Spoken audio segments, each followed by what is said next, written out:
Монгол улсад очихгүйгээр Монголын хоолыг олж иддэг болжээ. Манайх наашир.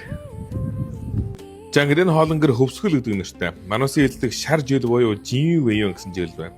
Эдний буус хуушуурын амттай хэлхийн арга байхгүй шүү. Энэ шүлэн ус гоё. Шалаатны ус гоё. Гэн илүүн пизза бол гэн гоё. Хуруудаар хийсэн пизза үжимтэй. Манай хүний идчих үжигдэх та. Нөгөө хуушуурын 2-2-оор давхарлаад нөгөө махын баг худлаа хэлэх юм ястай нийтлэх шүү аашилж байна. Буузгийн ч гэсэн 2-2-оор авчиж идэ тэ. Гэсэн аль аймгийн хүн бай. Хүсгэл. Та өөрөө одоохондоо 3 дэлгүүртэй гэсэн үү?